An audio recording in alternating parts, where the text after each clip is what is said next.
คณะพักหักฐานแผนกสาธารณสุขแขวงพุ่งสลีสำเร็จกองประชุมใหญ่ครั้งที่2กองประชุมใหญ่สมาชิกพรรคหักฐานแผนกสาธารณสุขแขวงพุ่งสลีครั้งที่2ได้จัดขึ้นในตอนเช้าของวันที่13มิถุนายน2025นี้ที่ห้องประชุมโรงเรียนการเมืองและการปกครองแขวงโดยการเข้าร่วมเป็นประธานมีสหายคำเล็กใจอีสานกรรมการประจำพรรคแขวงของเจ้าแขวงพุ่งสลีผู้สีนำเปียกงานวัฒนธรรมสังคมขันแขวงมีสหายดร.ไซนุภาพสุจันทร์เลขาคณะพักหักฐานหัวหน้าแผนกสาธารณสุขแขวงมีบรรดาสหายคณะพักหักฐานเข้าร่วมมีบรรดาสหายคณะพัก4คณะหน่วยพักขึ้นกับคณะพักหักฐานคณะบุคลากรขันแขวงตลอดฮอดสมาชิกพรรคภายในคณะพักหักฐานดังกล่าวเข้าร่วมในกองประชุมสหายดร.ไซนุภาพสุจันทร์เลขาคณะพักหักฐานหัวหน้าแผนกสาธารณสุขแขวงได้ขึ้นกล่าวเปิดอย่างเป็นทางการพร้อมทั้งผ่านทางบทงานการเมืองทั้งสองภาคในระยะ5 ปี2021-2025ผ่านมาพร้อมทั้งผ่านทิศทางแต่ปี2026-2030และผ่านทางบทสำรวจการนำพารวมของคณะพักหักฐานซึ่งได้ตีราคาผลของการจัดตั้งปฏิบัติมาที่กองประชุมใหญ่ครั้งที่1โดยได้ยกให้เห็นผลงานที่พ้นเด่นก็คือด้านดีด้านอ่อนข้อคงคางและถอดถอนได้บางบทเรียนใน5 ปีผ่านมาซึ่งคณะพักหักฐานแผนกสาธารณสุขแขวงประกอบมี4หน่วยพักขึ้นกับคือหน่วยพักบริหารจัดตั้งและกวดกาหน่วยพักอนามัยและส่งเสริมอาหารและยาหน่วยพักวิชาการและหน่วยพักของหมอแขวงซึ่งมีคณะพักหักฐาน5สหายมีสมาชิกพรรคทั้งหมด104สหายหญิง70สหาย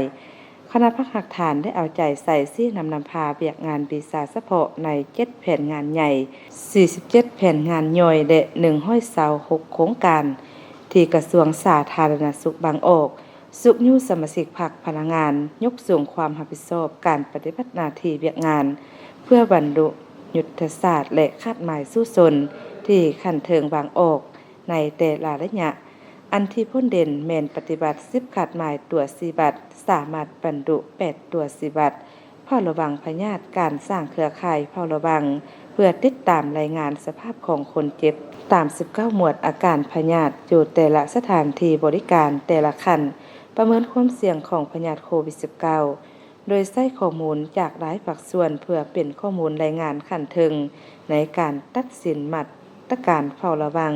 และตอบโต้การระบาดของพยาธิโควิด -19 เอาใจใส่ปรับปรุงการบริการสุขภาพในแต่ละขั้นยกระดับสุขศาลาโรงหมอเมืองโรงหมอแขวงยกระดับความรู้ความสามารถทางด้านวิชาการแก่พนักงานแพทย์หมอในการบริการคนเจ็บส่งต่อคนเจ็บที่มีความปลอดภัยได้สนองอุปกรณ์การแพทย์ให้แก่โรงหมอแขวงโรงหมอเมืองและสุขศาลาจำนวนหนึ่งพร้อมกันนั้นก็ได้ถือเอาเวียกงาน5ดี1พอใจเป็นมาตรฐานสำหรับการบริการอยู่แต่ละสถานที่ปัจจุบันมีสถานที่บริการสาธารณสุข60แห่งในนี้โรงหมอแขวง1แห่งโรงหมอทหาร1แห่งห้องหมอชุมชน6แห่งและสุขศาลา52แห่งห้องกวดพยาธิเอกชน28แห่งอัตราปกคลุมการบริการกว่า 99.20 ส่วนร้อยดงติดตามสุขยู่และประเมินผลการผลิตน้ำดื่มและน้ำก้อนให้มีการเคลื่อนไหวถูกต้องตามหลักการนำใช้ระบบโปรแกรมทันสมัยได้หับยาอุปกรณ์จากโครงการต่างๆและกองทุนประกันสุขภาพลงกวดกาห้านขายยาเอกชนกวดกาเครื่องสำอางต้องห้ามหมดอายุนำใช้เพื่อยึดทำลายทิ่มสร้างสวนอนุรักษ์ศิบนานาพันธุ์ต้นไม้เป็นยาพื้นเมืองได้จำนวน1แห่งอยู่เมืองพุ่งสะดีปรับปรุงพระบทบาทของแผนกสาธารณสุขแขวงห้องการสาธารณสุขเมืองของหัวแขวง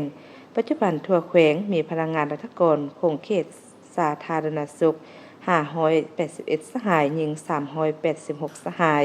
คนควรนำเสนอขันถึงประดับเดียนใส่แห่งงานเดียนกาแห่งงาน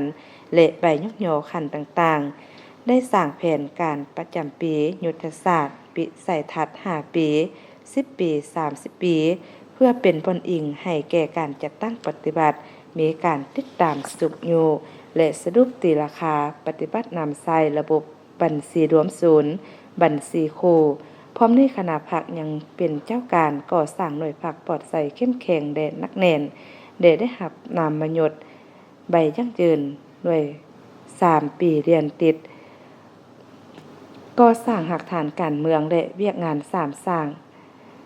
ลงช่วยบ้าน7บ้านเป้าหมายเอาใจใส่นำพาซี่นำ3องค์การจัดตั้งมหาชนสามารถเคลื่อนไปได้ตามพระบทบาทสิทธิและหน้าที่ของตนอย่างแข็งแรงเอาใจใส่เพิ่มทวีความการร่วมมือกับต่างประเทศตามแนวทางของพรรคบางออกเวียกงานปรับปรุงก่อสร้างพรรคและพนักงานให้ปลอดใส่เข้มแข็งหนักแน่นกวดกาพรรคอย่างต่อเนื่องจากนั้นสหายบุญพรบิรเกียรติห้องหัวหน้าคณะจัดตั้งแขวงคณะบุคลากรขันแขวงได้ขึ้นผ่านข้อตกลงรับห้องบุคลากรเข้ารับสมัครเลือกตั้งผ่านมาตรฐานเงื่อนไขรวมและด้านเฉพาะของผู้สมัครเลือกตั้งเป็นคณะพักหักฐานแผนกสาธารณสุขแขวงพงศลีสมัยที่2พร้อมนี้คณะรับผิดชอบควบคุมการปอนบัตรได้ขึ้นรับหน้าที่แจกจ่ายบัตรและแนะนำวิธีการขีดปอนบัตรและดำเนินการปอนบัตรคัดเลือกซึ่งมีผู้สมัคร7สหายหญิง2สหายโดยเป็นเอกภาพการเลือกเอาสหายดร.ไซโนภาพสุจันทร์เป็นเลขาคณะภาคหักฐานสหายบุญเพชรตันสุพรรณเป็นรองสหายดร.คำเพชรจำอุ่นมีไสเป็นกรรมการทั้งเป็นประธานกวดกาคณะภาคหักฐาน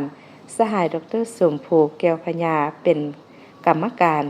และสหายดร.นางเพ็งสะบันสุริใจเป็นกรรมการสหายดร.คำลาวพันหลักธรรมเป็นรองประธานกวดกาพร้อมทางคัดเลือกเอาผู้แทนสมบูรณ์และสำรองเกี่ยมไปเข้าร่วมกองประชุมใหญ่องค์คณะพรรคแขวง2จะพร้อมกันจัดตั้งพันธุ์ใหญ่มาที่กองประชุมใหญ่ครั้งที่2ของคณะ